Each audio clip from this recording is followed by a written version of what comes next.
መቼም የማይደገም ታላቅ የዋጋ ቅናሽ በቡልጋሪያ አፍሪካ ህብረት አጠገብ በካሬ 89 ሺህ ብር ብቻ የሚሸጡ ዘመናዊ አፓርትመንቶችን አቅርበንሎታል።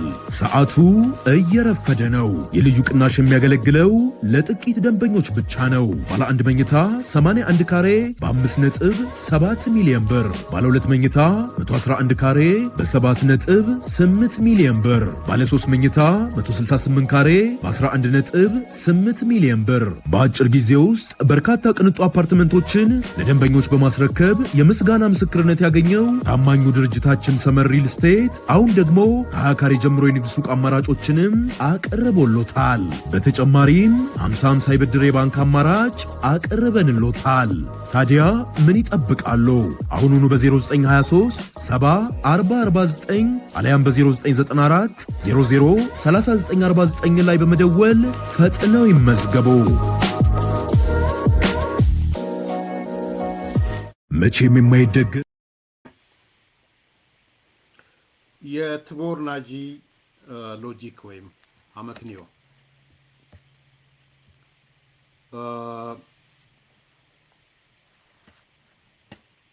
ቀይ ባህርን የባህሩ ወሰን ያላቸው ሀገራት ብቻ የሚመለከታቸው ከሆነ የአባይም ውሳኔ የናይልም ውሳኔ ለአባይ ገባር ሀገራት ብቻ ሊተው ይገባል የሚል ቲቦር ናጂ ወይም ቲቦር ናጄ አዲስ ሎጂክ ወይም አነጋጋሪ አመክንዮ ይዞ መጥቷል። ይህ አመክንዮ በደንብ መነጋገር ያለብን ይመስለኛል። የቀድሞ የአሜሪካ የአፍሪካ ጉዳዮች ረዳት ሚኒስትር በኢትዮጵያም አምባሳደር የነበረ ቲቦር ናጂ በትላንትናው ዕለት የሰጡት አጭር አስተያየት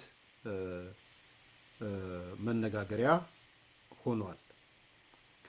ቲቦር ናጂ አስተያየት የሰጡት የኤርትራና የግብፅ መንግስት የውጭ ጉዳይ ሚኒስትሮች በካይሮ ተገናኝተው ስለ ቀይ ባህር ጉዳይ ተስማምተው ፊርማ ወይም የምክክር ስምምነት ካደረጉ በኋላ መነሻ አድርጎ የተጻፈ ነው። እንግዲህ ምንድነው ቲቦር ናጂ ወይም ቲቦር ናጄ ምን አለ? ምን አሉ? ምንድነው ሎጂኩ? ምንድነው አመክንዮ የሚለውን መጀመሪያ ላንሳላችሁና ጥሩ ስለመሰለኝ ነው ቀጥሎ እንነጋገርበታለን። እንዲህ ነው ያለው። ግብፅና ኤርትራ እንደሚሉት የቀይ ባህር ጉዳይ የሚመለከተው ወይም በጉዳዩ ላይ የመናገር መብት ያላቸው ከባህሩ ጋር የባህር ዳርቻ ወሰን ያላቸው ሀገራት ብቻ ከሆኑ በሎጂክ ደረጃ የናይልን ውሃ ወይም የአባይን ውሃ የመጠቀም ሁኔታን መወሰን የሚችሉትም እንዲሁ ለወንዙ ውሃ የሚያበረክቱ ወይም የሚያፈሱ አገራት ብቻ ናቸው የሚል አመክንዮ አንስተውልናል። ሁለት ገጽታ ያለው ነው።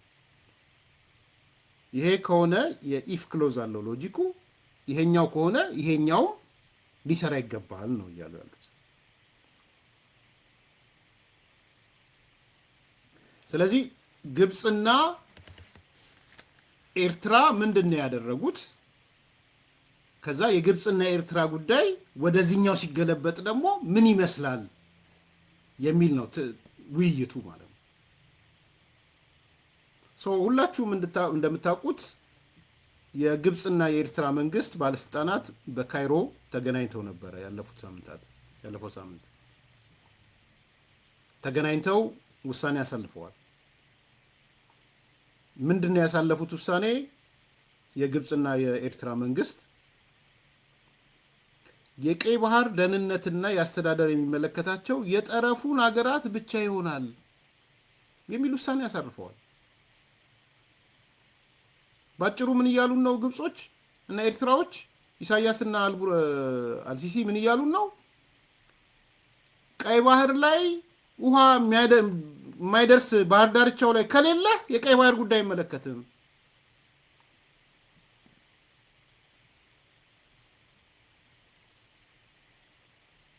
ይሄ ነው እያሉ ያሉት። በደንብ አዳምጡ። እንደው የኢትዮጵያ መንግስት ምናምን ትቃወሙ ሁሉ እስቲ አዳምጡ እና እስቲ አስተያየት ስጡ። እስቲ እዚህ ላይ ነው እናንተ መንግስት ብትሆኑ ብላችሁ አስተያየት ስጡ። ኢሳያስ ከአልሲሲ ጋር የተፈራረመው የቀይ ባህር ደህንነትና አስተዳደር የሚመለከተው የጠረፉን አገሮች ብቻ ነው። ቀይ ባህር የሚነካቸው አገሮች ብቻ ናቸው። የጠረፉ አካል ያልሆነ አገራት ቀይ ባህርን በህገወጥ መንገድ ለመቆጣጠር የሚያደርጉት ሙከራ ዓለም አቀፍ ህግን የጣሰ ነው። የቀይ ባህር ጠረፍ አካል ያልሆኑ አገራት የደህንነት ወይም የጥበቃ ሚና ለመጫን የሚያደርጉት ሙከራ እናወግዛለን።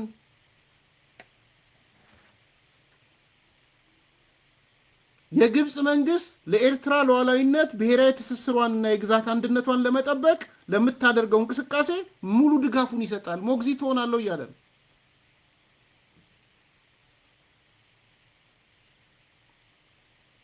እኔ ሞግዚት ነኝ፣ እኔ ኤርትራ፣ እኔ ግብፅ የኤርትራን ሉዓላዊነት ለመጠበቅ የኤርትራን ብሔራዊ ትስስሯን ለመጠበቅ የግዛት አንድነቷን ለመጠበቅ ሞግዚት ነኝ። በዚህ ዘመን ግብፅ ሞግዚት ነኝ እያለች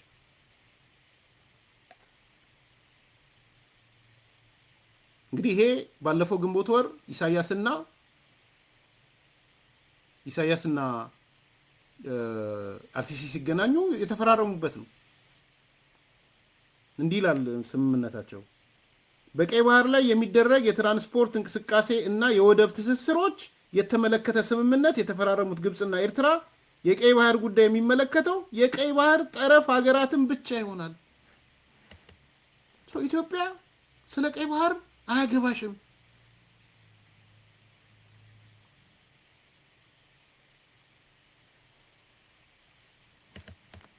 ምንድን ነው የሚሰማችሁ አሁን እንዲህ አይነት ነገር ስታነቡ?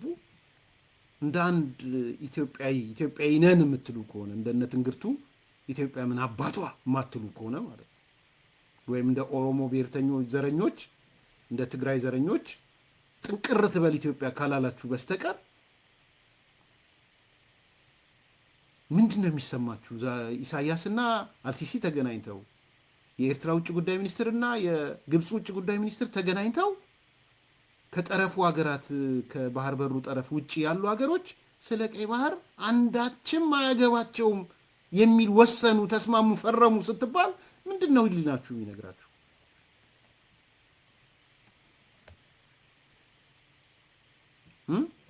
ዛሬ ቲቦር ናጄ መልስ ሰጥቷል።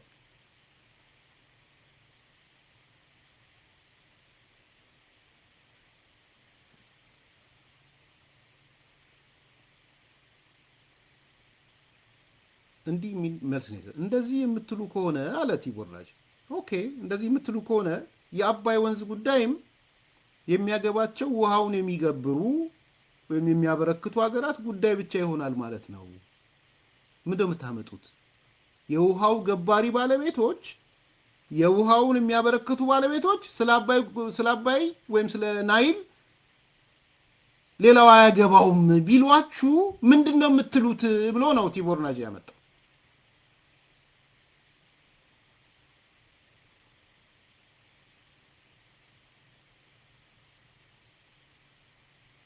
በጣም ትልቅ ሎጂክ ነው።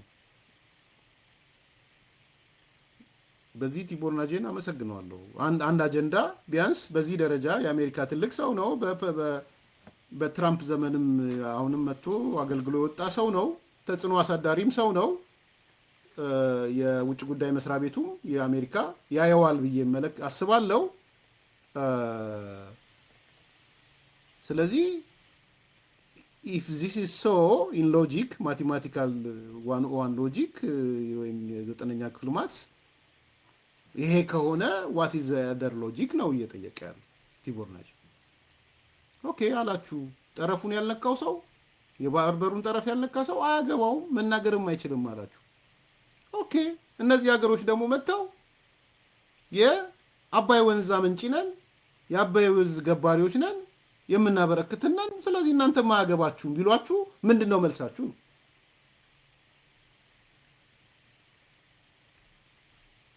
ይሄ ነው ጥያቄ። ስለዚህ መልሱ ምንም ጥያቄ የለውም። ያኛውም ያገባዋል፣ ያኛውም ያገባዋል ነው መልሱ። እኔ እኮ ስለ መልሱ አይደለም የምንነጋገረው። እኔም ብትጠይቁኝ የአባይ ጉዳይ የናይል ጉዳይ ግብፅ ያገባታል። በደንብ ነው የሚያገባት። በደንብ እንደውም በጣም ያገባታል። ሱዳን ያገባታል፣ ኢትዮጵያ ያገባታል፣ ሌሎቹም ዩጋንዳ ወዘተ እያላችሁ ያገባቸዋል። ዳትስ ዋይ ቅድም እንዳለው እርሻው ቤዝ ያለ ናይል ቤዝ እንትኖቹ የተመጣው በዛ ምክንያት ነው፣ ስለሚያገባቸው ነው።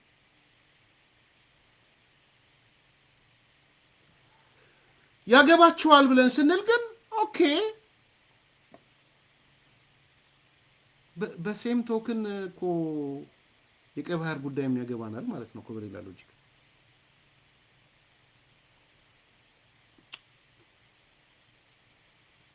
እስቲ አስቡት አሁን የቀይ ባህር አጎራባች ያልሆነ አካል ቀይ ባህርን በሚመለከቱ ጉዳዮች መግባት አይችልም። ምን ማለት ነው ይሄ? ቅድም እንዳነሳሁት በየትኛውም የፖለቲካ ጎራ ውስጥ ሁኑ፣ የትኛውም ውስጥ ተሳተፉ፣ የዚህ መንግስትም ጠላት ሁኑ፣ የኢትዮጵያ ጠላት ካልሆናችሁ አንድ ጥያቄ መጠየቅ እፈልጋለሁ። ሁሌም ታሪካዊቷ ናት ኢትዮጵያ። ታሪካዊቷ ኢትዮጵያ በባህር በር እጦት ታንቃ እንድትቀጥል መደረግ አለባት። ብልጽግና ኖረ አልኖረ፣ ጠቅላይ ሚኒስትር አብይ ዶክተር አብይ ኖረ አልኖረ፣ ኢትዮጵያ በባህር በር እጦት ታንቃ እንድትቀጥል መደረግ አለበት። እንዴት ነው የምታዩት የግብፅን ውሳኔ? እንዴት ነው የምታዩት የኤርትራን ውሳኔ? የግብፅ መንግስት የኤርትራ መንግስት ውሳኔ በዚህ የተዘረጋ ግልጽ የጂኦፖለቲካል ሴራ የግብፅ ሴራ ተባባሪ መሆን አለብን። አሁን አንዳንዶች ከማንም ጋር ቢሆን እኔ አንድ ሰሞን ሳይቸግረኝ የሆነ መጽሐፍ አንብቤ በሚዲያ አብረን በነበርን ሰዓት ከመጽሐፉ አውጥቼ ሳይቸግረኝ ነው መሰለኝ የተናገርኩት። ከዛ በፊት ብዙ አልሰማውም ነበር። አሁን ያንን ሲሰሙ የነበሩ ሰዎች እንደ ራሳቸው አድርገው አሁን ከሰይጣንም ጋር ቢሆን ምናምን ሲሉ አያቸውና ሳቄ ይመጣል። ከዛ በፊት አይሉትም ነበር። እኔ የሁለተኛ ዓለም ጦርነት የተጻፈውን አንብቤ አንድ ራዲካልስ የሚል አሪፍ መጽሐፍ አለ፣ አንብቡት። አሪፍ መጽሐፍ ነው ራዲካልስ፣ እና የሚገርም ነው። ስለ እንትን ነው የሚያነሳው ራዲካልስ ስለ ሚንስና ኢንድ ነው የሚያወራው።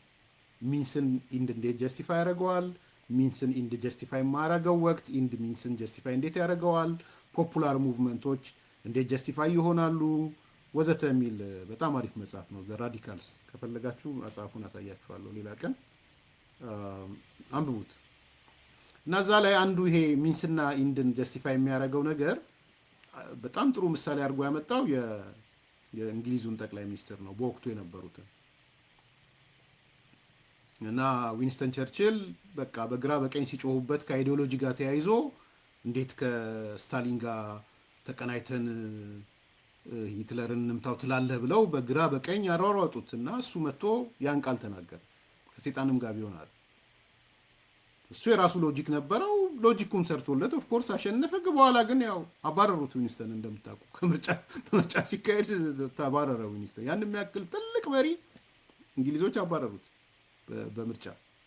ያም ሆነ ግን ያ አይነት ኮንሴፕት በአንድ ወቅት አንስቼ ነበር እና ያንን በቃ እንደንት እንደወረደ መዥረጥ የሚያደርጉ ሰዎች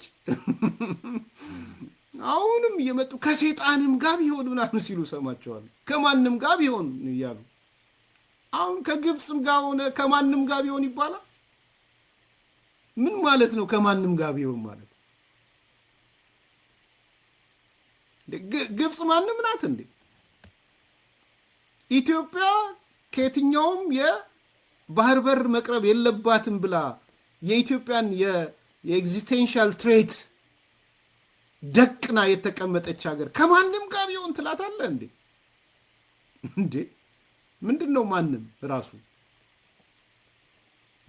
ያኔ ዊንስተን ያለበት አውድ ሌላ አውድ ስለ ርዕዮተ ዓለም ነው። በነገራችን ላይ ክርክሩ ዊንስተንን በግራ በቀኝ የጨቀጨቁት እኛ ሊበራል ሆነን ስናበቃ፣ እኛ እንደዚህ ሆነን ስናበቃ ኮሚኒዝም ወይም ሶሻሊዝም ጠላታችን ነው ብለን ስናበቃ እንዴት ብለህ ነው ከስታሊን ጋር አብረን እንስራ የምትለው ነው ያለው። እሱ ደግሞ ሎጂኩን አይዲዮሎጂውን እናስቀምጠው ለጊዜው የጋራ ጠላት ምናምን አይዲዮሎጂ ነው ያለው። ባይዘው አይዲዮሎጂካል እስር ቤት ውስጥ አንግባ ነው። የአገር ህልውና አደጋ ላይ ከሚጥል ጋር እየተባበርክ ግን ከማንም ጋር አይባልም። ኧረ ነውር ነው። አንዳንዴ ሰብሰብ አድርጉ ምላሳችሁን። የተባለ ነገር በሙሉ መሽረጥ እያደረጋችሁ አታቅርቡት። ስናቀርበው እኔ እንደው በዛ ይቅርታ ጠይቃለሁ። አሁን እውነት ያችን ቃል እንደው ከመጽሐፍ አንብቤ መጥቼ በመናገሬ ይቅርታ ጠይቃለሁ። ይቅርታም ጠይቀው ሁሉም ስለወሰደዋል። እንደወረደ መውሰድ የለመዱ አሉ። ሰምታችኋል። በቃ የሆነ ነገር የሰው ሲወስዱ ይወስዱና እንደራሳቸው አማርኛ ጣፍጠው የሚያወሩዋል። እኔ ሪሊ በወቅቱ በደንብ ምን ማለት ነው የሚለውን መጽሐፉንም ወይም ራዲካልን መተንተን ነበረብኝ። ከምሬ ነው። ከዛ በኋላ ስላየው ነው። በነገራችን ከዛ በፊት እንዳለ አላቅም። ኦፍኮርስ እዚህ እንትን ጋር ጭቅጭቆች ነበሩ ግንቦት 7 ላይ። እሱም ቢሆን ግን በኤርትራን በጥንቃቄ እናያለን አይነት ፕሮፌሰር መስፍን ፕሮፌሰር ብርሃኑ ሲናገር አውቀዋል። እኛ እኮ ኤርትራ ሄድ ነው መፈናፈኛ ስላላት አሁንም ብጠይቋቸው ጎረቤቶች ሁሉ ጨከኑብን። ዞንሊ ጌት ክፍት በር ያገኘ ነው ኤርትራ ስለሆነች ነው ይላል ፕሮፌሰር ብርሃኑ። ዛሬም ይናገራል። ባይዘው ለምን ኤርትራ ሄዳችሁ ሲባል እናውቃለን ኤርትራ ኢሳያስ አደገኛ ሰው እንደሆነ ምናምን፣ ግን ጅቡቲም እምቢ አለችን፣ ሱዳንም እምቢ አለችን፣ ከሌም እምቢ አለን። ስለዚህ ያለን አማራጭ ኤርትራ ብቻ ሆነ። እንደ ብቸኛ መውጫ የጠቀመን እሱ ነው። ነገር ግን የአይዲዮሎጂ ወይ የተለያየ ትስስር አልነበረንም የሚል ያነሳሉ። እሱም ቢሆን ስህተት ነው ብዬ አምናለሁ። ያው እሱም ቢሆን ስህተት ነው፣ ግን ለጊዜው ላቁመውና እሱን ከማንም ጋር ብለህ የግብፅ ተላላኪ መሆን በምንም ተአምር ማንም ቢያደርገው ማለት ነው። ይሄ አንዱ ጉዳይ ነው። ስለዚህ ወደ ባህር እንዳንድንደርስ ጉድጓድ እየቆፈረች በየቀኑ ራሳችንን መጠየቅ አለብን ብዬ ነው ማምነው። ዛሬ ላይ ቆም ብለን ካለው ነባራዊ ሁኔታም ተነስተን የባህር በር ጥያቄ ብዙ ዳይሜንሽኖች አሉት። ያው ከእውቀት ነፃ ጓደኞች ያልኳችሁ እንዳለ መጅረጥ አድርገው የሚወስዱ አልኳችሁ እኮ። አሁን አንድ ሰሞን እኔ ምንጣፍ ጎታች የሚል ቃል ይዤ መጣሁ። ምንጣፍ ጎታች ዘ ኦፖዚት ነው ትርጉሙ፣ ግን በየቀኑ የከሌ ምንጣፍ ጎታች ሲሉ ያቸዋል። ምንጣፍ ጎታች ትርጉሙ ሌላ ነው፣ የተቀመጠው ራሱ ሌላ ነው። ግን መጀመሪያ አካባቢ እኔ አነሳው ነበረ ምንጣፍ ጎታች እያለ። ምንጣፍ ጎታች ማለት ምረን አንድ ሰሞን ዶክመንተሪም ሰርቼ ስለን ወደዛ አልመለስም። ኦኬ ልንገራችሁ፣ ምንም ያለፈ ታሪክ ስለሆነ አንድ ዶክመንተሪ ሰራው፣ የ1 ሰዓት ዶክመንተሪ። ያ ዶክመንተሪ አቶ ግርማ ብሩ ላይ ያተኮረ ዶክመንተሪ፣ አቶ ግርማ ብሩ ላይ ያተኮረ ነው። አቶ ግርማ ብሩ በወቅቱ የኢትዮጵያ አምባሳደር ነበሩ አሜሪካን ሀገር እና አምባሳደር ሆነው አቶ ግርማ ብሩ አቶ መለስ መሞቱን ባይዘው በቃ የቅድሚያ እንደው ሞተ ብሎ ባይናገርም አቶ መለስ የመሞቱን ጉዳይ ኢንዳይሬክትሊ የተናገረው አቶ ግርማ ብሩ። እውነቴን ነው የምላችሁ። ምክንያቱም ምን አለ ከዚህ በፊት አቶ ግርማ ብሎት የማያውቀውን ነገር አነሳ። በኢህአዴግ ውስጥ እኮ ትልቁ ነገር ጉባኤ ነው፣ ከጉባኤ ቀጥሎ ስራ አስፈጻሚ ነው እንጂ አቶ መለስ እኮ አንድ አስፈጻሚ ነው የሚል በጣም በቃ መለስን ፍጥፍጥ የሚያደርግ ነገር ተናገረ። ገና እኮ ሞቷል አልሞተም እኮ ገና ኢሹ በሆነበት ማለት ነው። ስቶሪው የምታስታውሱ ከሆነ ገና ማሲክ እንትና ይሄን አለ የማነው ስሙ የከሉ ፕሬዝዳንት ማኪሳል እንደዚህ አለ። ማኪሳል ነው አይደለ የሴኔጋሉ ፕሬዝዳንት። እሳቸው ስለመማቸው አፍሪካ ህብረትን መምራት አልቻሉም፣ በተራውን ይመራሉ አሉ ምናምን እየተባለ ሴናሪዮ የሚተነተነው ዶቶች እየተገጣጠሙ ነበር። ዘን በዛ ወቅት አቶ ግርማ ብሩ ወጣና ኖ ኢህአዴግ ማለት ትልቅ ድርጅት ነው፣ ወሳኙ ጉባኤ ነው፣ ከጉባኤ ቀጥሎ ማዕከላዊ ኮሚቴ ነው፣ ከማዕከላዊ ኮሚቴ ስራ አስፈጻሚ ነው፣ ከስራ አስፈጻሚዎቹ አንዱ ነው አቶ መለስ፣ ቢኖርም ባይኖርም ችግር የለውም ብሎ ተናገረ። አምባሳደሩ ነው ማለት ነው። ከዛ እኔ ዶክመንተሪ ሰራው። ዶክመንተሪው ምንጣፍ ጎታች የሚል ዶክመንተሪ። ያቺን ቃል ደግሞ የወሰድኩት ከማን ነው? ምንጣፍ ጎታች የሚሉት አቶ ግርማ ብሩን ነፍሳቸውን ይማርና ዶክተር ነጋሶ ናቸው ምንጣፍ ጎታች የሚሉት። ዶክተር ነጋሶን ደግሞ ምንጣፍ ጎታች ነው ያላቸው ግርማ ብሩ ምንጣፍ ጎታች ነው ያላቸው አቶ መለስ ነው። ለማን? ለዶክተር ነጋሶ ልመልምለው ብለው ሲሄዱ አባል ያደረጉት አቶ ግርማ ያኔ አባል ይፈልጉ ስለነበረ ኢህአዴግ ማን ይጠቁማል? ከሌ መልምሉት ብሎ ጥቆማ ይሰጣል። ሲያብራ መከላከያ ሚኒስትር እያለ ማለት ነው። አሪፍ ሰው ነው አቶ ግርማ ብሩ፣ ብትጠቁሙትና አባል ብታደረጉት ጥሩ ነው በኦህዴድ በኩል ብሎ ሲያብርሃ ለማን? ለዶክተር ነጋሶ። ዶክተር ነጋሶ ደግሞ ይሄዱና ለመለስ ግርማ ብሩን ልመለምለው ነው አባል ላረገው ነው ሲሉ፣ አይ እሱ እኮ ምንጣፍ ጎታች ነው፣ እቺ የሸዋ ፖለቲካ አለበት ይለውታል። እሳቸው ከዛ በኋላ ምንጣፍ ጎታች ነው የሚሉት። ባጭሩ ምንጣፍ ጎታች ማለት ምን መሰለህ? አንተ ውስጥ ሆኖ ጊዜና ሰዓት ጠብቆ ምንጣፍ የሚጎትትብህ ማለት ነው። አንተ ምንጣፍ ላይ ቁምና ቆመሃል፣ ምንጣፍ ላይ አይደለ? ጎተተብህ ማለት አንተን ወደ ኋላ ይጥላል ማለት ነው። ውስጥ የሚኖር መሰሪ ማለት ነው በነገራችን ላይ። አሁን ግን ስሟቸው ከኔ ጋር የነበሩ ሰዎች ምንጣፍ ጎታች ሲሉ ይሄ ምንጣፍ እያነጠፈ የሚሄድ እና የሚያሸረጉድ አድርገው ነው። እንደሱ አይደለም ኮንሴፕቱ። አይ ዶንት ኖ ሌላ ውስጥ አስገባችሁኝ ከይቅርታ ጋር እና እንደወረደ ይወስዳሉ። አውቃቸዋለሁ እንደዛ እንደሆኑ ከዛ በቃላት ማለት ነው። ለማንኛውም ወደ ቲቦር ናጄ እንመለስና የባህር በር ጥያቄ ኢትዮጵያን ማግለል ምን ማለት ነው ሚለውን በደንብ ማሰብ መጠየቅ ያስፈልጋል። የባህር በር ጥያቄ ኢትዮጵያ ትላንትና የምትጠይቀው ጥያቄና ዛሬ ያለው ጥያቄስ አንድ አይነት ነው ወይ? እኔ ሁላችሁም እንድታስቡ የምፈልገው ሌላው ጥያቄ እሱ ነው። 1983 ላይ የባህር በር አጀንዳችን 2018 ላይ ከ30 ዓመት በኋላ ተመሳሳይ ነው ወይ? የኢኮኖሚ ጥያቄ ብቻ ነው ወይ? የባህር በር ወደብ የኢኮኖሚ ጥያቄ ብቻ ነው ወይ? አንዳንዶች በኢህአዴግ ዘመን ይኸው ተፈቶ ችግር ሳይኖር ሰላም በሆነበት በብልጠት በተያዘበት ሲሉ ሰማለሁ። ኦኬ፣ የዛኔ ባህር በርና ወደብ የኢኮኖሚ ጉዳይ ብቻ ሆኖ ሊሆን ይችላል እና አቶ መለስ እንደተናገረው ሸቀጥ ሊሆን ይችላል። እንደ ፖዚቲቭ ልውሰደው ብዬ ነው። ዝም ብለህ የምትሸምተው ሸቀጥ ሊሆን ይችላል። ያኔ ሸቀጥ ስለሆነ ተብሎ ወደ ጅቡቲ እንደተሄደው ማለት ነው። ዛሬ የባህር በር አጀንዳ የኢኮኖሚ አጀንዳ ብቻ ነው ወይ? መልሱልን፣ ይሄን መልሱ። ከኢኮኖሚ ከሸቀጥ ጋር የተሳሰረ ብቻ ነው ወይ?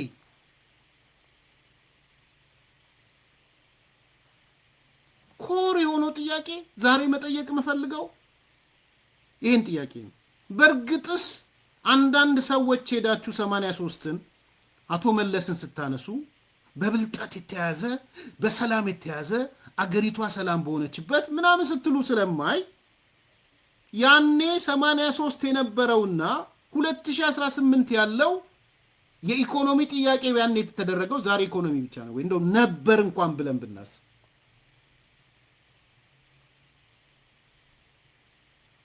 ኦኬ። ዛሬ ታላላቅ ሀገራት በቀይ ባህር ዙሪያ የተኮለኮሉት ለምንድን ነው? ለኢኮኖሚ ብለው ነው። ዛሬ በቀይ ባህር ዙሪያ የጦር ሰፈር ያልመሰረተ ታላቅ ሀገር አለ?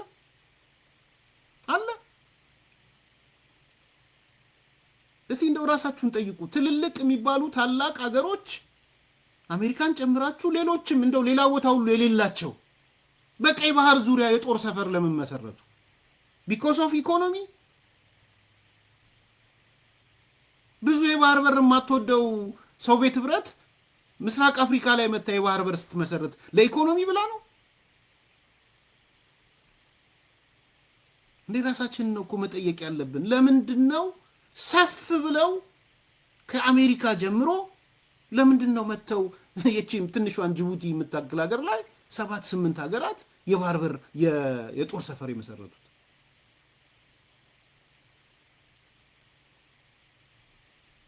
እስቲ ዙሪያውን ቁጠሩት። እስቲ ምስራቅ አፍሪካ ላይ እንደዚህ ያለ ቦታ ላይ የጦር ሰፈር የመሰረቱ ሀገሮች ብዛት ንገሩኝ እስቲ። ጅቡቲ፣ ኤርትራ፣ ሶማሊያ፣ ሶማሌላንድ፣ ኬንያ፣ ዩጋንዳ ምናምን ዩጋንዳ አልኩኝ። ዩጋንዳ እንኳን ደረቅ መሬት ናት ብላችሁ እነዚህ ከባህሩና ከእንትን ጋር የተሳሰሩ ስንት ሀገር ነው የመሰረተው? ለምን? ቢኮዝ ኦፍ ኢኮኖሚ። ሸቀጥ ለማዘዋወር ከሸቀጥ ጋር የተያዘ ነው አይደለም። ዛሬ የሁቲ አማጽያን እያደረጉ ያለው እንቅስቃሴ ኢትዮጵያ እጅና እግሯን አጣጥፋ የምትመለከተውና የምታየው ነው።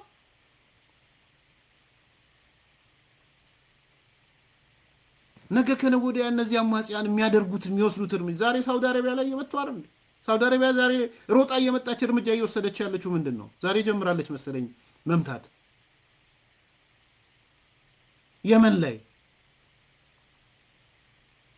ስለዚህ እነዚህ ጥያቄዎች በደንብ መጠየቂያ የትላንትና ፖለቲካ፣ ኢኮኖሚ፣ ጂኦፖለቲክስ ሁኔታና ከ30 ዓመት በኋላ ያለው የሰማይና የምድር ልዩነት ነው ያላቸው። ግብፅ ለምንድን ነው ከበባ የፈጸመችብን? ለምንድን ወደ ቀይ ባህር እንዳንወጣ የፈለገችው? ቢኮዝ ኦፍ ኢኮኖሚ ብቻ ሸቀጥ ትራንዛክሽንን ኮንትሮል ለማድረግ ነው? ለምንድን ነው ከባህር እንድንርቅ ቀን ከሌሊት የምትሰራው ግብፅ? ይሄ መንግስታት ቢለዋወጡ የኢትዮጵያን ቋሚ ጥቅም የሚያስጠብቅ መንግስት እስከመጣ ድረስ ግብፅ አካሄዷን ትቀይራለች? አንለስ ለግብፅ የተገዛ እሺ ጌታዬ የሚል መንግስት እስካልመጣ ድረስ። እሺ ጌታዬ ብሎ ለግብፅ የሚገዛ መንግስት ከመጣ ከበባውን ልታቆም ትችላለች። ካለበለዚያ ግን ግብፅ ኢትዮጵያን ከባህር በር ርቃ እንድትኖር የቆየ ፕሮጀክቷ ነው። ይህ ነው እውነቱ።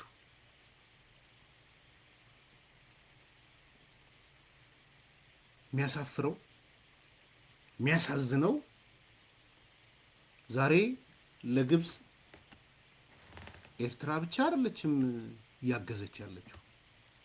የሚያሳፍረው አንገት የሚያስደፋው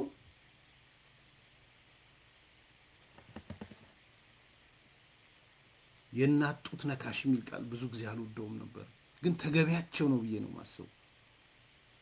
የእናት ጡት ነካሾቹ እንኳን ደረታቸውን ነፍተው ህዝብ ሰብስበው የኢትዮጵያ መንግስት ወደ ባህር በር እንዳይወጣ ወደ አሰብ እንዳይወጣ አደረግነው የሚሉ የኛ የኢትዮጵያ ጡት ነካሾች ሁሉ ተፈጥረዋል። የእናት ጡት ነካሽ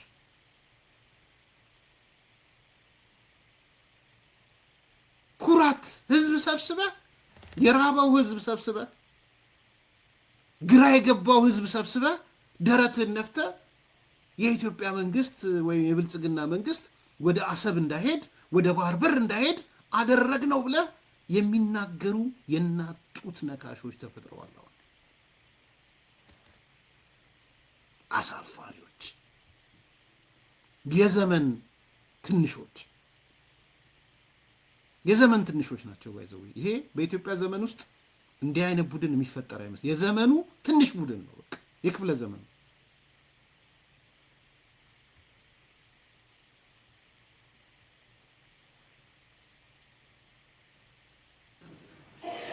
ክህሎና አለው ወይሉ ወደ አሰብ ክህሎና አለው ወይሉ አፓርላማ ከይተረፈ አብይ አውጅ ነው بقى عين خرمن قال لي ناي أورميا سبا سلطان زي ناي تايز بهال بعالم الريتشاز بهال بعال أو كيح بحري نحن نقوله إلى مول زعوج اللي جزانير نحن شكرا لك سلك زلوسه ولا دغوسي اطفي وقت نحن ندام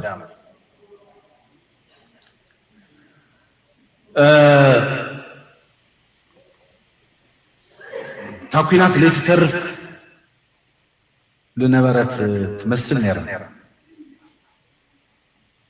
كل سراويت ما يزعد عزازي يزول يكون بوليتيكا مرح يكون أو دق أو إمباسي الصرح يكونوا بزعبة عسل بزح تزاري ولا كولو مناقا كجمهور واعي متعبينات لنا لمن تاي تاريخ يا مسلمين لمن تاي تاريخ سلالي دلي عسل سلالي دلي تبحر سلالي دلي تصمد أتنكرا تصمد أتنكرا تنزلوا عامتاتون توديون انت تزجميروا مودة أتأبع لهم تخون سلسة فلتا بيحدى رسل حوا هي حدا جاي خزل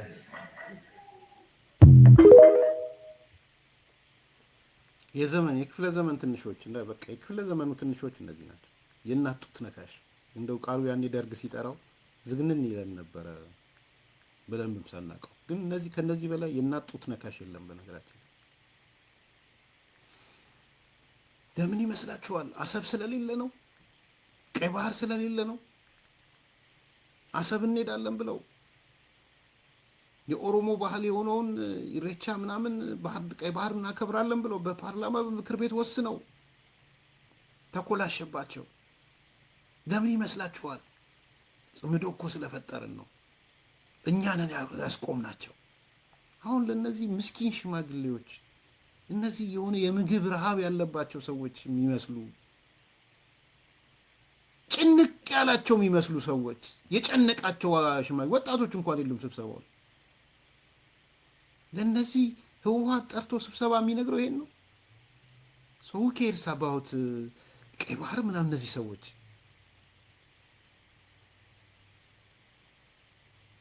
የናት ጡት ነካሽ የክፍለ ዘመን ትንሽ ሰው ዛሬ ኤርትራ ወይ ምናምን አይደለም ኤርትራ ብቻ አይደለም ገና እነዘመነንም በአደባባይ እነዘመነንም ገና መጥቶ ተሰማች እንደዚሁ አይነት እቺኑ ቃል ዘመነ ሲናገር ተሰሙታላችሁ አስረስ ሲናገር ተሰሙታላችሁ የጊዜ ጉዳይ አሁን የአማራ ህዝብ ይበላናል ብለው ስላሰቡ እንጂ የጊዜ ጉዳይ ነው አክቹአሊ ተናግሮታል እኮ ያ ማን ነው ተፈራ ወደ ኤርትራ እንዳይሄዱ ወደ ባህር በር እንዳይሄዱ ወደ ምናምን እንዳይሄዱ ወገባቸው ላይ እንቆማለን ምን ብሎ እኮ ተናግሮታል ተፈራ ማሙ ይሄ ነው እንግዲህ የግብጽ ተልኮ ምንድነው ታውቁታላችሁ ትላንትና በህወሓት ኢህአዴግ ውስጥ የነበሩ ሰዎች ተጸጽተው ነው የሚያወሩት በነገራችን ላይ በጸጸት ምን ከዚህ አንፃር አቶ ገብሩ አስራትን በጣም ነው ማከብራቸው ከዚህ አንፃር የሄድንበት መንገድ እኚህ ሰው እንግዲህ የትግራይ ክልል ፕሬዝዳንት የነበሩ ነው ለአዲስ ወጣቶች እስክንድርን ጨምሮ ቴንኪው እኛ ይቀርባ አይራ አጀንዳ የለንም ንገሩት ለኢሳያስ ወይም ለምታገኙዋቸው ሰዎች ጽምዶ ስንፈጥር የቀይ ባህር አጀንዳ እንደሌላቸው ይወቁት ያሰብ ጉዳይ እንደሌላቸው ይወቁት እስክንድር የዘመኑ ቅሌት ነው ባይዘው የእስክንድር በጣም አንገቴን የደፋውበት ቀን ነው ወንድሜ እንኳን አስታወስከኝ እንደው ባላንስ ለማድረግ እስክንድርንም የዛለት ልኩን ነግሬዋለሁ አንተ ኢትዮጵያ የምትላት ኢትዮጵያነት ብዬ ነግሬዋለሁ አንዱን ትክክቤ አንዱን ምተው አይደለም የባንዳነት ምልክት ነው ብዬ ተናግሬያለሁ እስክንድርም ያኔ ፒውርሊ ባንዳ እንሆናለን እኛ የተሻለ ባንዳ እንሆናለን ከሆያኔ ይልቅ ነው ያለው እስክንድር ይሄ ደግሞ የቆየ አቋሙን መሰለኝ ምክንያቱም የአማራ ጽንፈኛው ለኢሳያስ ማሸርገድ እንደ ፋክት ነው የወሰደው፣ እንደ ነባራዊ እውነት። ሁሌም በቃ ለኢሳያስ ካላሸረገድን ወገብ አይኖረንም የሚል የተሰበረ ወገብ ነው ያለው የአማራ ጽንፈኛ። ስብርብር ይወጥ ወገብም የለውም። አክቹዋሊ ሰው ሁሌ ጥገኛ ነው በኢሳያስ። እሱን አውቃለሁ። የጎንደሩም የምኑም ነው በነገራችን ላይ ጽንፈኛ የሆነው የጎንደርም የጎጃም የምኑም ከህወሓት ወያኔ እያለ ይጣላል እንጂ ኢሳያስ ጋር ሲደርስ የኢሳያስ ተንበርካኪ ነው። ስቶክሆልም ሲንድረም ተጠቂ ነው። ስለዚህ ልክ ነው፣ ትክክል ነው። ቴንኪው ስላስታወስከኝ ባላንስ ለማድረግ። ያም ሆነ ግን ዛሬ እነዚህ የናጡት ነካሾች በኩራት ህዝቡን ሰብስበው አዳራሽ ሰብስበው አስቆምናቸው እኮ ወደ አስመራ እንዳይሄዱ ወደ ባህር እንዳይሄዱ የሚሉበት ዘመን ላይ ደርሰናል። የአባቶቻቸው ልጆች ከዛ ውስጥ ግን ደግሞ ተመንጭቀው ወጥተው ተሳስተን ነበር፣ በኢህአዴግ ጊዜ በነበረን በህወሓት ውስጥ በነበረን ቆይታ ኤርትራን የወሰንበት ጉዳይ ኢትዮጵያን ያለ ባህር በር ያሳጣ ነው፣ ይቆጨናል ብለው በመጽሐፍም በንግግርም እየገለጹ ያሉትን ደግሞ ማክበር ያስፈልጋል ነው ብሎ አዘሴም ታይም ከነዚህ ውስጥ አንዱ አቶ ገብሩ አስራት ሰሞኑን የተናገሩት አለ። አቶ ገብሩ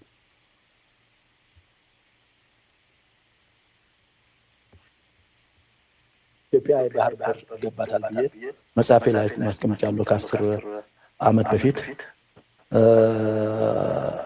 ይሄ ኢህአዴግ መሰናዳት ከመጣ በኋላም በደንብ ያሰብኩበት ነገር ቢኖር እንደ ስህተትም ትልቁ ስህተት አድርጌ የማየው ኢትዮጵያና ኤርትራ ያደረጉት ስምምነት ከፍተኛ ስህተት፣ ኢትዮጵያን ብዙ ያስከፈለ፣ የኢትዮጵያን ጥቅም ያላስጠበቀ ውል ነው የምለው። ኤርትራ ከኢትዮጵያ ተለየች። ወዲያውኑ ደግሞ ቆይቶ ኢህአዴግ እውቅና ሰጣት። ይህን እውቅና ሲሰጥ የኢትዮጵያ የባህር በር ጉዳይ አንስተን አልተወያየንም። ግን የኢትዮጵያ የባህር በር ጉዳይ እንዴት ይስተናግዳል? ምክንያቱም ባህር ኖሯት እንዲሁ ዝግት ነው የሚለው ወይስ እንዴት ነው የሚለው? ቀላል ተራሶ የሚያየው ነገር እኮ ኢህአዴግ ማየት አልቻለም። ተራሶ የሰላሙን ጉዳይ ብቻ አይቷል። ኢሚዲየት ሰላም፣ ጊዜያዊ ሰላሙን ብቻ አይቷል። ይህን ካደረግ ውጊያ አይኖርም። ግን ቆይቶ የኢትዮጵያ ጥቅሞችስ ካልተስተናገዱ ጦርነት መልሶ እንደሚመጣም አላወቅም። አየነው። ደግሞ ስንት ዓመት ነው የቆየው? ከ83 እስከ 97 ዓመት ነው የቆየው። ከዛ በኋላ እንደተባለው ሻዕቢያዎች ባህሩን ዘጉት። በቃ ወይ ይሄን ልክ እንደ መሳሪያ ተጠቀሙበት። ትልቅ መሳሪያ አድርገው ተጠቅመው ወይ ያላችሁን ስሙ፣ እኛ ያልናችሁን ፈጽሙ፣ ኦር በዚህ አታልፉም ብሎ ዘጉት። ማሳዋን ዘጉ፣ አሰብን ዘጉ። ጓዛችን ጠቅለን ወደ ጅቡቲ ሄድ። ድሮ ማለት ከ90% በላይ በአሰብ ነበር የኢትዮጵያ የውጭና የገቢ ንግድ። ኋላ ወደ አጠቃላይ ወደ ወደ ጅቡቲ ሄደ።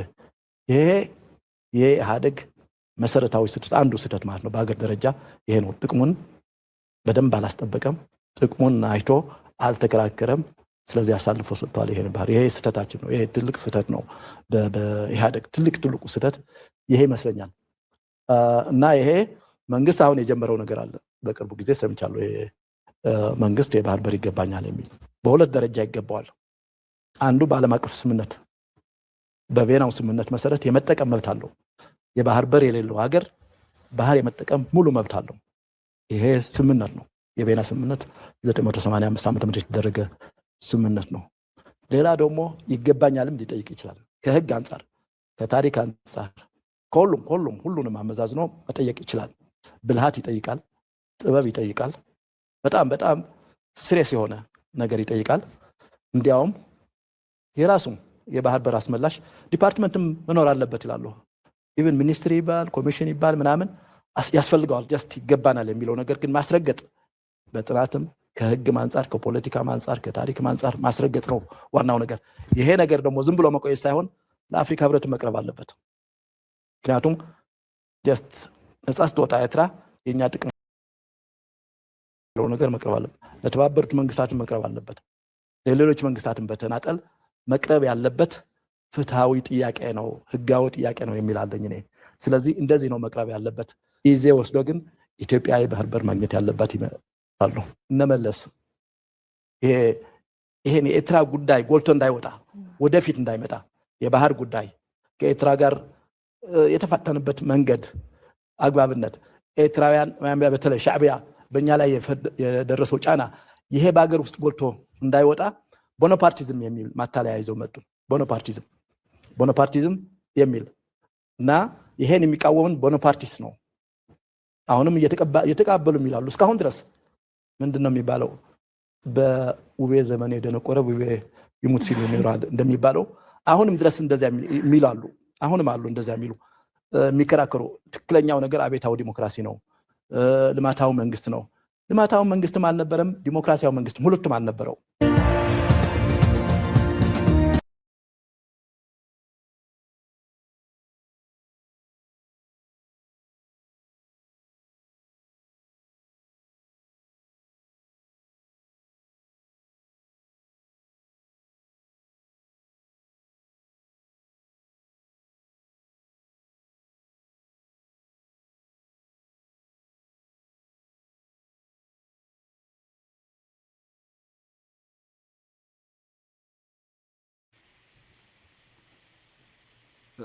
ተመልሻለሁ። ድምጽ አቶ ገብሩ አስራት ትልቁን ጥያቄ ነው ያነሱት። ትልቅ ስህተታችን ነው እንደ ገዢ ፓርቲ ከሰራነው ስህተቶች ትልቁ ስህተት ይህ ነው። ኤርትራ ከኢትዮጵያ ስትለይ ኢህአዴግ እውቅና ሲሰጥ በባህር በር ጉዳይ ላይ አልተወያየንም። ስለዚህ ማን ወሰነው? የነ አቤ ቡድን የገብሩ አስራትን ውሰዱ ያልኳችሁ በዚህ ምክንያት ነው። አንዱ አቶ ገብሩ አስራት የህወሓት ስራ አስፈጻሚ፣ የኢህአዴግ ስራ አስፈጻሚ፣ የትግራይ ክልል ፕሬዝዳንት የነበሩ ሰው ናቸው። እኚህ ሰው ናቸው ስለ ባህር በር አልተነጋገርንም፣ በኢህአዴግም በፓርቲ ደረጃም አልተነጋገርንም። ኢትዮጵያዊ ህጋዊ መብት አላት የባህር በሩን የማግኘት በምን መልኩ ይሁን ከመጪው ከኤርትራ ኃይሎች ጋር መነጋገር የሚቻልበት ሰጥቶ መቀበል ወዘተ ወዘተ የሚባሉት ነገሮች ማለት ነው። ያንን ስናነሳ ግን ምን አሉ? ከጦርነት በኋላ ቦናፓርቲስት እንባል ነበር። ይሄን ከዚህ በፊት ወንድሜ እንዳልከው ዝርዝር አንስቼላቸዋለሁ።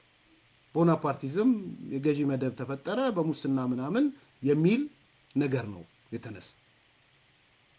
ስለዚህ ቀይ ባህር የሚያነሱ የባህር በር ጉዳይ የሚያነሱ ሰዎች የቦናፓርቲስት ተብለው የሙስናና የገዢ መደብ አስተሳሰብ ተብሎ የተነገረበት ሁኔታ ተፈጠረ። እዛ ዝርዝር ታሪክ ውስጥ አልገባም። ያም ሆነ ያለው እውነት ይሄ ነው። ያለው ነባራዊ እውነት ይሄ ነው። ዛሬ ያለው የመጣው መንግስት እነዚህን እውነቶች ሰብስቦ ከነባራዊ እውነት ጋር እንታረቅ ብሎ ነው እየሰራ ያለው። እኔ አሁን የኢትዮጵያ መንግስት በመንግስት ደረጃ የሚያወጣቸው የአቋም መግለጫዎች፣ ጽሁፎች በሙሉ እያየዋቸው ነው። አሪፍ ነው። ሚዲያም ኢትዮጵያ ፕሬስ ድርጅትም ኢቲቪም ሁሉም ፎከሳቸውን ወደ አንድ እያደረጉ መሆኑን አይቻልም። አስተሳሰብ ይቀርጻል። አስተሳሰብ ምንም ጥያቄ የለው። አስተሳሰብ ሳትቀርጽ በማህበረሰብ ውስጥ ሄጂሞኒክ ሳታረግ ወደ ሌላ ቦታ መሄድ አይቻልም። ስለዚህ የአስተሳሰብ ቀረጻ ላይ ኢቲቪ ላይ አይቻለው፣ ኢትዮጵያ ፕሬስ ድርጅት አይቻለው፣ ፋና አይቻለው፣ ሌሎችም አይቻለው። በጣም ጥሩ ነው። በጣም አሪፍ ስራ ነው እየተሰራ ያለው። እኛም እንደግፋለን። እንደ አቅሚቲ የኢትዮጵያ ብሔራዊ ጥቅም ከባህር በር ከምን ጋር እንዳለ እንደግፋለን።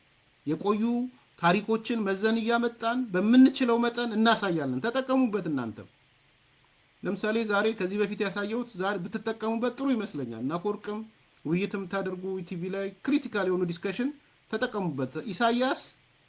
ከኢሳያስ አንደበት ብላችሁ አቅርቡት። ከኢሳያስ አንደበት ኢሳያስ ስለ ግብፅ ምንድን ነበረ ሲነግረን የከረመው? ሟች አይደለም። ባይዘው ያ ታሪክ እንደ ቅድሙ አይደለም። ኢሳያስ ምንድነው ሲለን የነበረው ግብፅን በተመለከተ? ምን የተቀየረ ነገር ስላለ ነው ግብፅ ላይ ኢሳያስ የተቀየረው? የቆየው ነገር እየወጣም አሁን እንደናቶ ገብሩ እንዳሉት በኢህአዴግ ጊዜ እንዲያላደረግንም ስህተት ነው እንዳሉት ሁሉ ኢሳያስ የሚናገረውንም አሁን ማቀርብላችሁን ተነጋገሩበት። ኢቲቪ የመድረክ የምናምን ላይ ያላችሁ ልጆች ጋዜጠኞችም ተወያዮችም ማለት ነው። ዛሬ አንድ ምሳሌ ሰጣችኋለሁ፣ ተጠቀሙበት። ይሄንን ከዚህ በፊትም ተጠቅመንበታል። ስሙት ኢሳያስን ምን እንደብ ወጣት ናይ ምስሪ ካብ ምንታይ ዝተበገሰ ምስሪ ንዓና ናፋቀ እንታይ ረብሓ ትረክብ ነዛታ ድሕርያት ነፅሕተውን ንሳዕ ስለተተኣሳሰር ቁጥሪ 29 ማለት ከም ብባይ ባዕለይ ገለ ሃገራት ዓረብ ብመንግስቲ እስራኤል ከም ኣላይታን ሓጋዚትናን ገይሮም ዘቕርቧስ ሃገርና ስጋብ ክንደይ ምሕዝነታዊ ምትእስሳር ምስራኤል ኣለዋ ሓደ ናይ ግብፂ ፖለቲከኛታት ኣጠማምታ ንነዊሕ ዘመን ጥምዙዝ ኮይኑ ምፅንሑ ብዙሕ ዘከራክር ነገር ኣይኮነን ብፍላይ ኣብ 91 ክሳብ 93 ኣብ ዝተኻየደ ቃልሲ ናይ ረፈረንዱም ኣብ ተፈላለየ መጋባእያታት ኣንጻር ናይ ናጽነት ናይ ኤርትራ ደው ኢሉ ዝምጉት ዝነበረ ብጀካ መንግስቲ ግብፂ ካልእ ኣሎ ኢልካ ክዝረቡ ኣይከኣልን ስለምንታይ ብዙሕ ታሪኻዊ ምክንያታት ኣለዎ ናይ ግብፂ ደገፍ ንኤርትራ ወይ ደገፍ እንተደኣ ነይሩ ኮይኑ ንኤርትራ ከም መጓጠይ ንኢትዮጵያ ቅሳነት መኽልኢ መሳርሒ እምበር ኤርትራ ናጽነታ ክትረክብ ሞ ልኡላውነታ ኣረጋጊፃ ክትነብር ትኽእላ ዝብል ሓሳብ ኣይነበረን እዚ ከዓ ምስ ቀጻሊ ናይ ግብፃውያን استراتيجيو روحاتات نفلت إنا زبلو بوليتيكينياتات أتناتنا زخيد زنبري مغنياتو حدا كاب عبي استراتيجيوي شاقم بلشي ناي نيل ماي أبزي مايات زهلو مقوتصار ناي بلشي بزيكا بزي مرغغا زي مرغغا نايتان أوشتتي ماي بقصلو بطاعت ذلو حقرات كمتسا يخيلني زبل امنت نيروهم إذا قالوا تاوت أمام تاز خميجيرو محبيلو أبناي قبسو بوليتيكينياتات نوتو تاريخ اللوو كالي استراتيجيو أمام تا ناي قبسو زبهال ناي كأيح بحر حطيم كأيح بحرن مو قطصار ناي كأيح بحرن من كأيح بحر تقطاتر زعينتو أمام تا نيرزو ننوح جزي كما كراخاري قداي كوي نزسانحين نظام كلتا قمتات زياتهم يربحنا يوم يلوم سلا حسب بزحات بوليتيكينياتات أبز خباب من رجاء غيرلو نصورة إيرترا نايب حق دقف ما هذا يكون خم مسارح خط قمرلو مفتان ننوين الملك عد حزوز من الناتاتكم يقولون سنيحهم أمود أعتقد أبجزي رفرندم تجاهد إيرترا ناس أخذ كوني بلان تبايل سلامنتاي إيرترا ناس عند حر خوينا أو أفريقيا من مقاقل كسعبيو زي مرقع تنك خووني نقالوات حماق بنت خووني ناتبهاله بزح تسعوتات قاتمنا بزخونه كساب رفرندم نبصح تقاتمنا حالفنا يوم كيد دحريو أبز خبابي أمونغو استفلالي هاقرات زلو زندناتات بفلي أمونغو إيرتران إثيوبيان زلو زندنا بصبقنا معبل خيد مرعيهم مبزحات بوليتيكينيات قبس دسا يبولون كاو حليفو أمونغو زوبقرنا أفريقيا أمونغو تفلالي هاقرات زمعبل زلو زندنا بها يبولون من زوين أبنن وين ما قات عميتات بقادي زارملو قداي نحنا زي خونتي ناساتو ما تحساسبا بزي قدس مسمرنا حيزنا زملكتنا قداي ناس رحنا كن قعز شانحنا خندب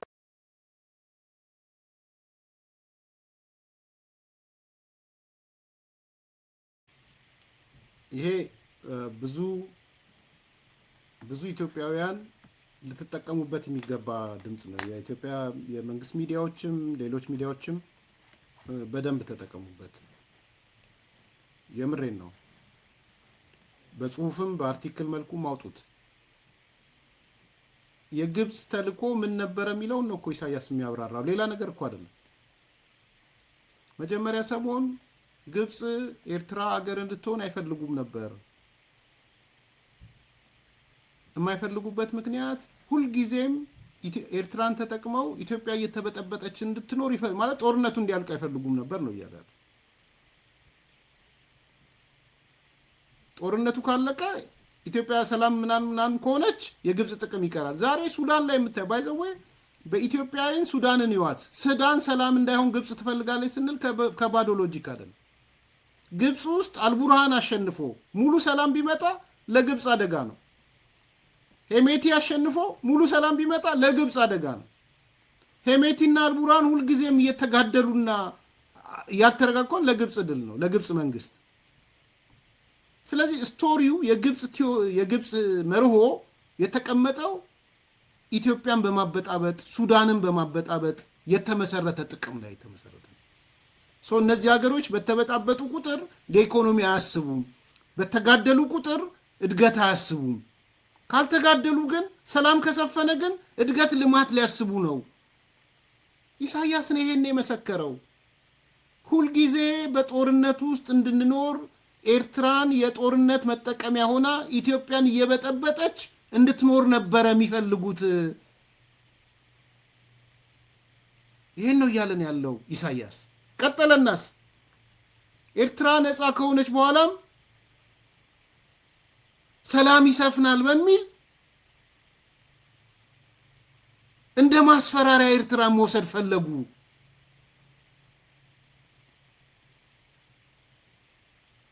ይሄ ነው ያለው እውነት ነው እያለን ያለው ኢሳያስ። ሁለት ጉዳይ ነው ግን ያላት ግብጽ አለ። አንደኛው የአባይ ጉዳይ ነው። ሁለተኛው የቀይ ባህር ጉዳይ ነው።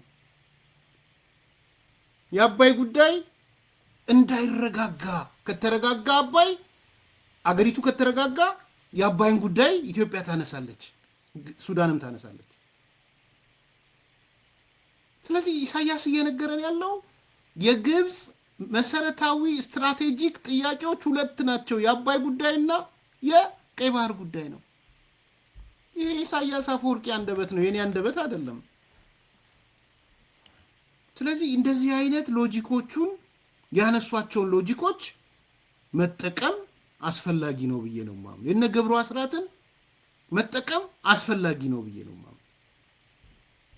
ስለዚህ በዛ ደረጃ እንድታዩት ፈልጋለሁ። ዘለግ ያለ ሰዓት ነው የወሰድኩት። ላይክ አድርጉ፣ ሰብስክራይብ አድርጉ፣ ሼር አድርጉ። ጥያቄ አስተያየት ካላችሁ addiscompass@gmail.com ላይ ላኩልን። መልካም ቀን፣ መልካም ምሽት ማለት ፈልጋለሁ። ሰላም። መቼም የማይደገም ታላቅ የዋጋ ቅናሽ በቡልጋሪያ አፍሪካ ህብረት አጠገብ በካሬ 89 ሺህ ብር ብቻ የሚሸጡ ዘመናዊ አፓርትመንቶችን አቅርበንሎታል። ሰዓቱ እየረፈደ ነው። የልዩ ቅናሽ የሚያገለግለው ለጥቂት ደንበኞች ብቻ ነው። ባለ 1 መኝታ 81 ካሬ በ5.7 ሚሊዮን ብር፣ ባለ 2 መኝታ 111 ካሬ በ7.8 ሚሊዮን ብር፣ ባለ 3 መኝታ 168 ካሬ በ11.8 ሚሊዮን ብር። በአጭር ጊዜ ውስጥ በርካታ ቅንጡ አፓርትመንቶችን ለደንበኞች በማስረከብ የምስጋና ምስክርነት ያገኘው ታማኙ ድርጅታችን ሰመር ሪል ስቴት አሁን ደግሞ ከ20 ካሬ ጀምሮ የንግድ ሱቅ አማራጮችንም አቅርቦሎታል። በተጨማሪም 50/50 የብድር የባንክ አማራጭ አቅርበንሎታል። ታዲያ ምን ይጠብቃሉ? አሁኑኑ በ0923 704049 አሊያም በ0994 003949 ላይ በመደወል ፈጥነው ይመዝገቡ።